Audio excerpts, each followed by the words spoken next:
Avrupa birlikte akamete uğradı. Sonra 2011'de bir Oslo süreci yaşandı. O da akamete uğradı. Geçmiş süreçlerden farklı.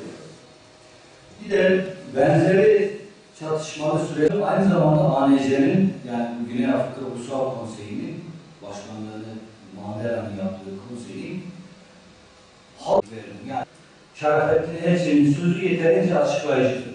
Ne diyordu? Türkleri ikna, Kürt farklı.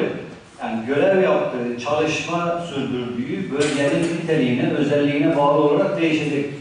Kürt sorunu, özellikle çözümü, Kürt sorunun seyri açısından, yani devletin de çözüm yöntemleri açısından aşağı.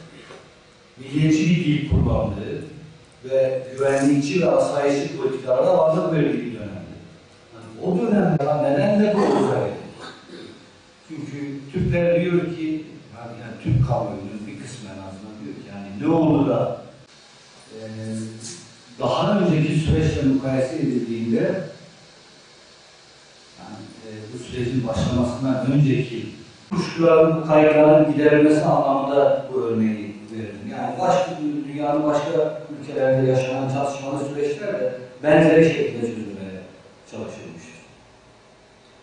Tabii bu süreç, barışın çözüm süreci dediğimiz süreç özü itibariyle Kürt meselesinin çözümü sürecidir.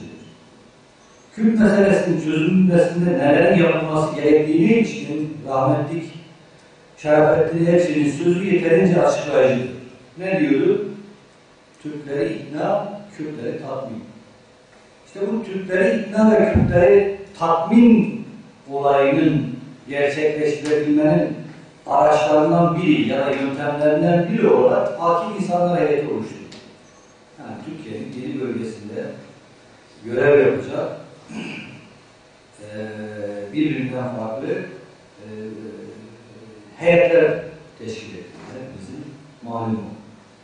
Şimdi bu heyetlerin elbette ki her birinin işlevi ve misyonu ya da görevi farklı.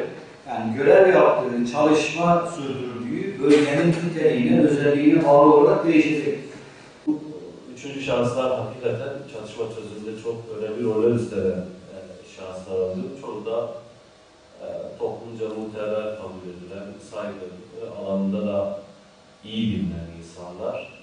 Ki nitekim hem iki cenahta da çok saygılıkla karşılanan şahıslar ve en azından ben bizim Güneydoğu heyeti için söyleyeyim. Yani hem devlet cenahından hem iktidar cenahından hem de Kürt hareketi cenahından gayet saygılı bir şekilde karşılanıyorlar ve çok değer veriyorlar ki bu şahısların böylesi girişimleri çok önemli girişimler. Tabii hakim insanların içeriğiyle ilgili çok tartışma oldu ki bence çok gereksiz bir tartışmaydı. İşte bu şahsın işte bu heyette ne işi var, bu olmamalıydı, bu da olmalıydı gibisinden. Ben o tartışmaları çok gereksiz buluyorum.